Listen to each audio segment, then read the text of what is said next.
Are doing well. Welcome to this new video on INF concatenation. Let's just see what the problem says and do some problem solving for this question. So the problem says that you are given an array A with size n, which is indexed from 0. So you will be having an n-sized input array A, right? Let's define another array B as the array that is formed by concatenating infinite copies of array A. So the array A is already given to you. If let's say you make infinite copies of array A, right? You start copying A again and again and again and again, then you will get another array B. For example, let's say the given array A is 1, 2. Then now in this case, the array B is going to be 1, 2, 1, 2, 1, 2, so on and so forth, infinite number of times. What you are expected to do is, you have to find the subarray sum of the array B from index Li to Ri, right? So you have to find the sum of the inside the array B from some given index up till some given index. The starting index is going to be Li, ending index is going to be Ri. What is Li and Ri?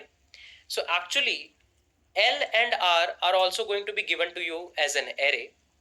So the ith index of the L array is going to denote Li for the given query, for the current query, and the ith index of the R array is going to denote Ri.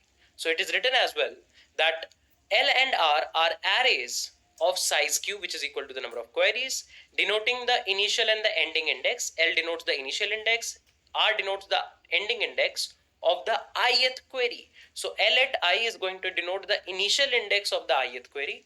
R at I is going to denote the ending index of the ith query. So what you are expected to compute is the sum from B of Li to B of Ri, right? Since the sum of it can be infinitely long, right? Print the answer modulo 10 raised power 9 plus 7. So the sum can be pretty huge. We are expected to print our answer modulo 10 raised power 9 plus 7. So the input will be given to you in this form such that there will be t-test cases in the first line. Then in the next line you will be given the value of n, that is the size of the array A. Then in the next line of the current test case, you will be given n space separated integers denoting the array A. Then in the next line of the current test case, you are going to get an integer value q denoting the number of queries. Then in the next line you are going to get q space separated integers denoting the L array, and in the next line of the current test case you are going to get again q space separated integers denoting the R array. Your output is expected to be, for each test case, print q space separated integers denoting the answer of the range Li to Ri. So for each test case you have to print the answer. And the most important part is the constraints. So the constraint says that you will be given at most 100 test cases, that is the maximum value of t. The value of the array A and the number of queries can be at max 10 raised to the power 4. The elements of the array can be as big as 10 raised to the power 9. And Li and Ri, that is the query range, can be as big as 10 raised to the power 18. So if you see the sample input, there is only one test case and there the array A is of size 3. The array A is 415, that is of size 3. There will be 3 queries. The first line is the L array, the second line is the R array. So the first query is 9, 10, second query is 1, 4, third query is 3, 7. So the first query is answered as 9, the second query is answered as 14, and the third query is answered as 19. Right? So you can concatenate the array A infinite number of times and answer these queries. So this was the explanation to the problem of INF concatenation. I hope you guys understood the problem statement of the question, and I would highly recommend you guys to once attempt the question on your own and try to solve this question by definitely considering the constraints and the time limit. After this, we will start the discussion to the problem.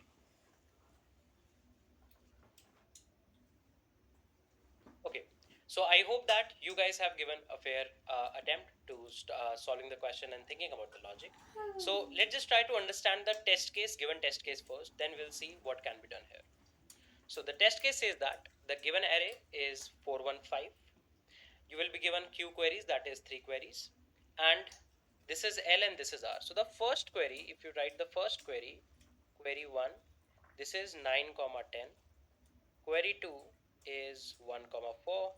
This is coming from here 1 comma 4, and query 3 is 3 comma 7. Now if you concatenate a infinite number of times, so let's say 4 1 5 4 1 5 4 1 5, so on and so forth. Then if you see, then on the index, starting from index 9 till index 10, so this is 1 2 3 4 5 6 7 8 9 10 11 12. You can see 9 plus 10 is 9, right? Index 9, the value at index 9 is 5, the value at index 10 is 4, 5 plus 4 is 9. If you see 1 to 4, then it is going to be this sum of 4 1 5 4. This is 5 5 10 and 4 14, and at last 3 to 7. So this is going to be this region. So 5 plus 5 10, 4 plus 4 18, plus 1 19. So this is how the test case is working, right? Okay. Now let's see what can be the brute force solution first of all in order to solve this question. Right.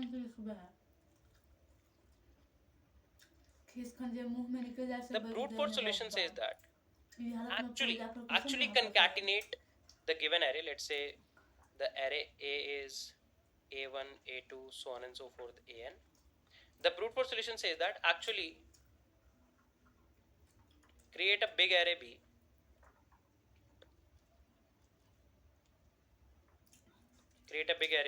with value A1, A2, so on and so forth, AN, comma A1, A2, so on and so forth, AN, comma A1, A2, so on and so forth, AN, so on and so forth.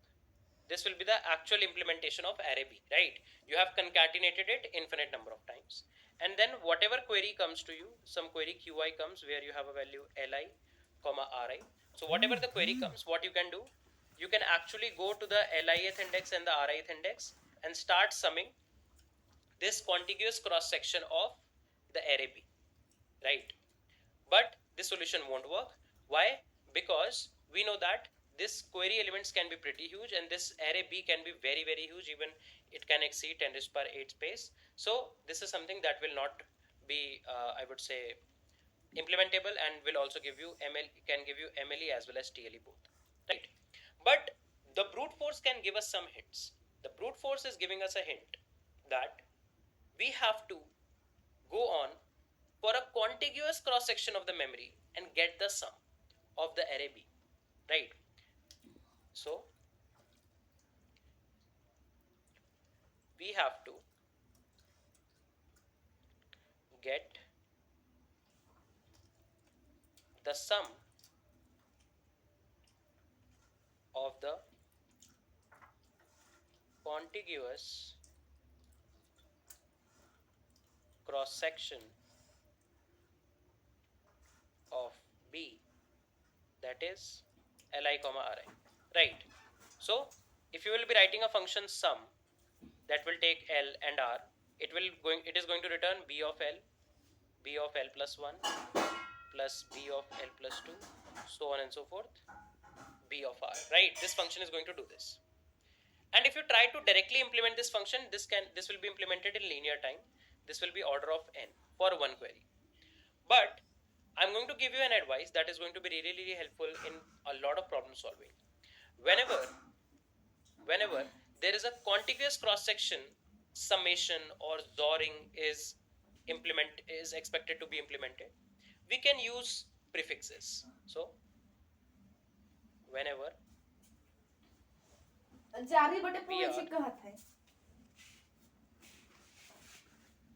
dealing with continuous array element sum or XOR, we can use prefixes. Now you might be thinking how we can use prefixes. So let's say I define a function p of I which returns sum of elements from starting index till from starting index till the ith index. So what actually prefix is? This is prefix function. Prefix slash cumulative sum. What prefix is? It is the starting of any array, right? Some starting cross section of any array. So if P of I returns the sum of the elements from starting index till the ith index, it is actually what? It is equals to B1 plus B2 plus B3, so on and so forth, Bi. That's it. This is what this P of I is denoting. And just think about it. If you have this array B1, B2, so on and so forth, some value Bk, right? And let's do it like B of I, then so on and so forth, B of J, then so on and so forth, B of K. So what we can say is, if we want to get the sum from I to J, then we'll be starting with Bi and we'll be going to Bj, right?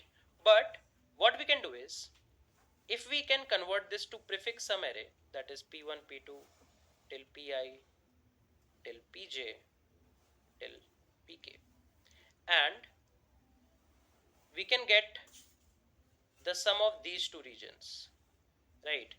This is the value Pj, which is equals to summation of B of, I would say, m is equals to 1 to j, and this is the sum P of I minus 1, which is equals to summation of B of m is equals to 1 to I minus 1, right? If we can get this cross section and subtract this cross section sum, right? This P of j is the sum of this cross section, P of I minus 1 is sum of this cross section.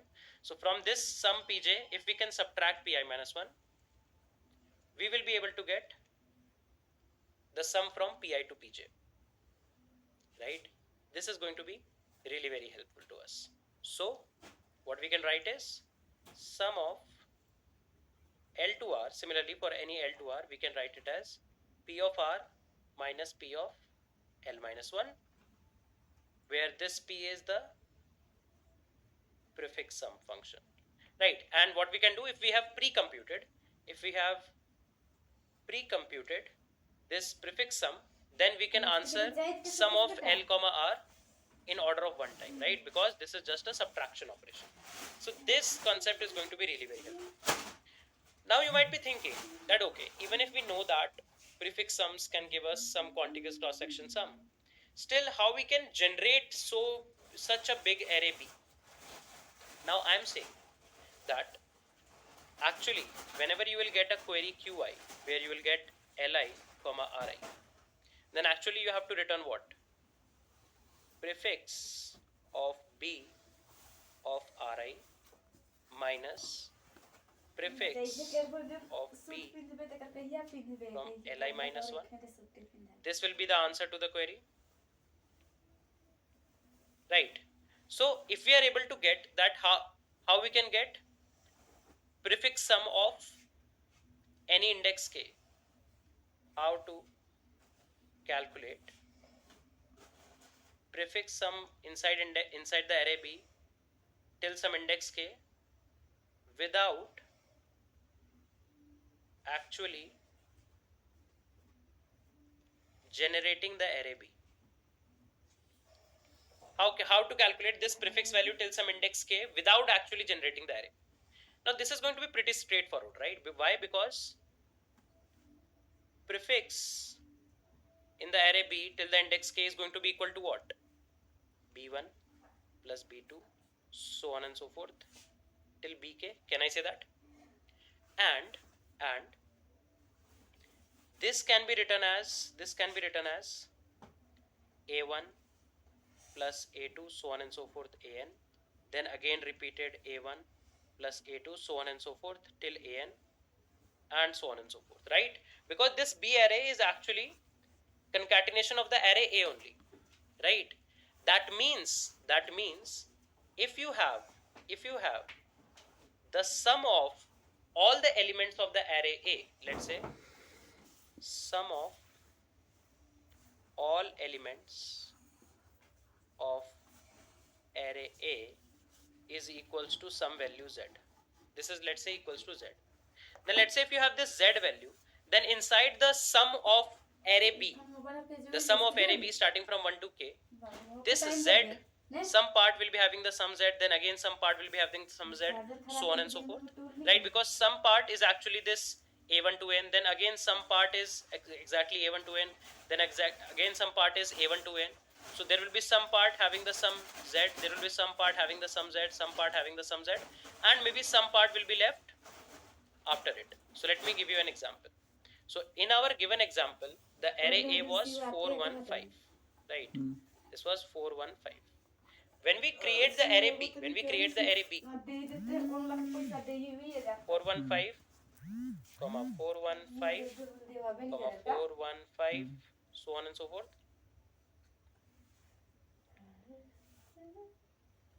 and so on and so forth. So what is the sum of 415? Here the Z value is what? 9. So can I say this cross section is having a sum 9? This is also having a sum 9. This is also having a sum 9. This is also having a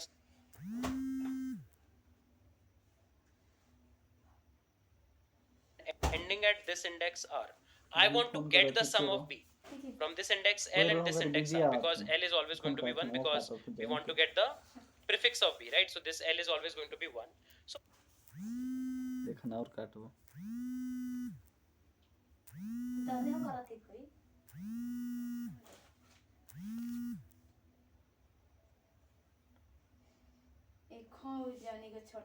some multiple of Z that is going to contribute. So in our case, 9 is going to contribute 3 times, plus there will be some partial part.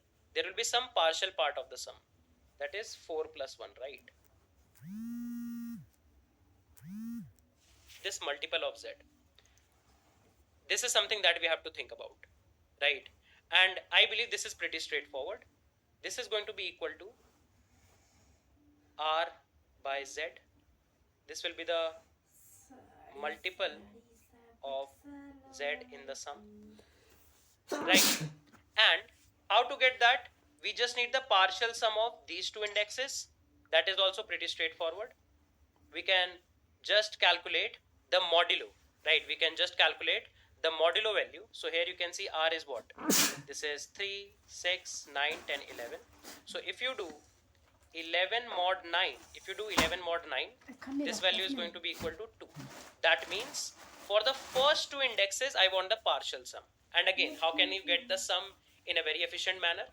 If you have the prefix sum of A, this is 4, 5, and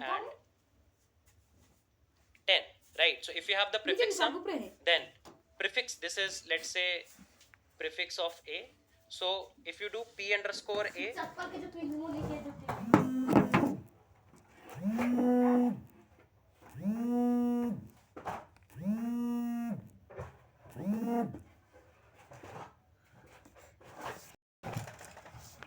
partial sum that you have.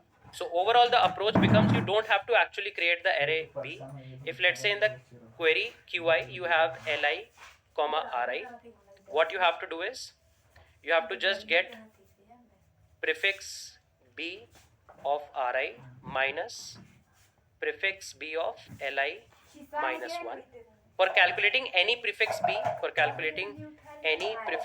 at an index K, what you can do, this will be equal to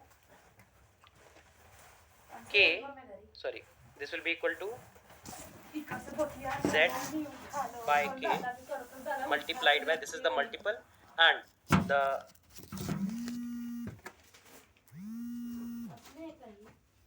plus prefix of A at the index. You can see that here at the index 11 mod 9. What is 11? This is the index R. What is 9? The sum. So you can say, we can write it as K mod Z, right? And this should be K by Z. This should be K by Z. This should be K by Z. That's it. The only piece of the puzzle left is all the operations that we have to do based on modulo arithmetic. So the modulo arithmetic says that if you want to do a plus b mod c, this will be equal to a mod c plus b mod c whole mod c. If you want to do a into b mod c, this is going to be equal to a mod c into b mod c whole mod c. And if you want to do a minus b mod c, then it is going to be equal to a mod c plus b mod c minus plus c. This should be minus a mod c minus b mod c plus c mod c. How is this working? Because this modulo operation is to be done because to avoid any kind of an overflow. So if a plus b can overflow, then what we are going to do, first reduce a to the limit from, because any value mod c will be 0 to c minus 1 range. So first reduce this value, then reduce this value, and then add, and then reduce the overall sum. Same thing to be done for product. For subtraction, we have to additionally add this value c, because this subtraction can lead to a negative value, and we don't want this to have a negative value. That's why we have to specifically add a plus c. So using these modulo arithmetic operations, you can apply these arithmetic operations here, because you have to do some product, right? Then you have to do some addition, and here you have to do some subtraction. So using this modulo arithmetic, what you can do is you can try to apply modulo 10 raised to the power 9 plus 7 manually using these modulo arithmetic. So overall, how we have solved this problem? If we already have the prefix sum and the total sum of a already generated, then every query can be answered in order of one time. So every query is getting answered in order of one time. In order to generate prefix sum of a, we need order of n time and order of n space. So the whole problem is going to be answered in n plus q. For each query, you need order of one time, and this n is for pre-processing the array a. The space complexity is going to be order of n for creating the prefix sum of the array. So I hope that you guys understood the problem statement as well as the solution. This solution, again I'm repeating, is based on the fact that if you have this array be repeated multiple times due to concatenation of a, then the sum of a is going to be repeated again. So 9, this sum is also 9, this sum is, sorry, my bad, this is, all this is 10, I guess, 10, 10, this is also 10, this is also 10. Like I hope that you guys understood. This z value will be also 10, right? So this is something that is going to be repeated again and again and again and again, and that is something that you have to take care about, right? So let's just move on to the coding implementation of the following solution.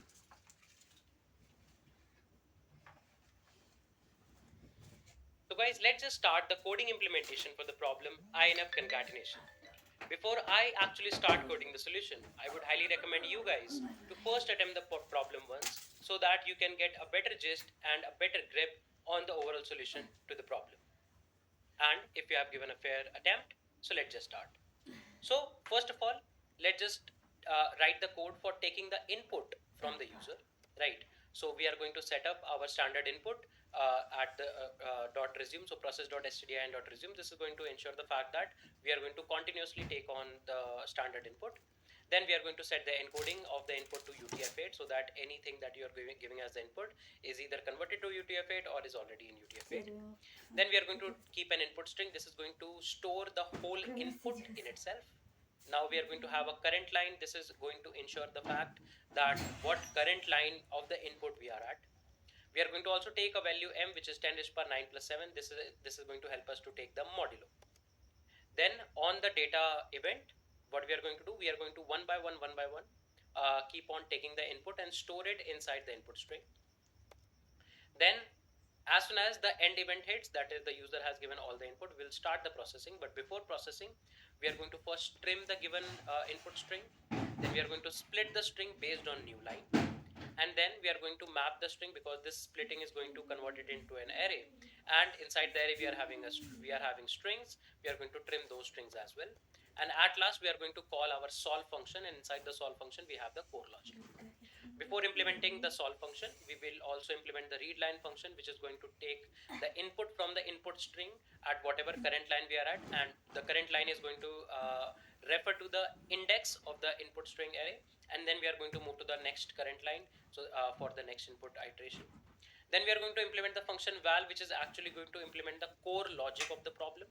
So the core logic of the problem was there will be some repetition of the sum of the original array A, and the remaining part, the partial sum, will be extracted by the modulo.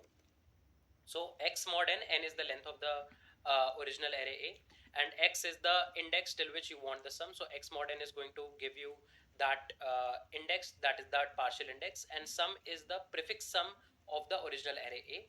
So this is going to give you the partial sum, plus the repetition sum is going to be extracted by x by n multiplied by the total sum of the array A. Total sum of the array A is stored at the end of the prefix sum array. All of these operations, if you can carefully see, we have kept with respect to modular arithmetic. That is, this whole multiplication is being done mod m, and this summation is also being done mod m, right? And then we'll write our solve function. We'll start taking the input. Inside the input, we'll first get the number of test cases. We'll process each test case. Inside each test case, first of all, we'll get the length of the array, right? And as soon as you have the length of the array, what you're going to do, you can store the given array inside the ARR array variable. Then what we are going to do, we are going to take the input of the number of queries, and we will initiate an L and R array that is going to store the overall query data. Then we are going to take the input for the L array, then we are going to take the input for the R array, and then we are going to create the prefix sum of the original array A, right, inside the sum array. That is, you can see here, this is going to store the prefix sum. Okay, at last, for all the queries, we are going to process all the queries. We want the query answers starting from Ri, comma Li minus 1, right? If you remember, Ri minus Li minus 1 from the prefix of the given array B we wanted to calculate, and we didn't want to calculate the whole prefix for B. So we have the prefix of A, which is getting repeated multiple number of times. How many number of times it is getting repeated? It is equals to this, multiplied by the contribution of the sum for one iteration, and then the partial sum can be extracted using x modulo n. So this is the overall given input. And if you try to let's say run this code, for example, let's say we are having one test case, we will get 3 elements in the array, 4 1 5, let's say, and then we get one test case, one query, I would say. In the L you have 9, in the R you have 10, and if you press Control D, so you see you are getting 9 as the answer, and that is the expected answer. So this is the overall coding implementation for the problem. And actually, if you see, this val function is the only core logic of the overall problem. So I hope that you guys enjoyed the coding solution and understood the whole problem. I would highly recommend you guys to go through the solution once more and go through the coding implementation once more, so that you can get a better grip over the solution. That being said, let's just wrap up, and we are going to meet you guys in the next video. So till then, take care guys. Bye bye. Have a great week ahead, and thank you for watching.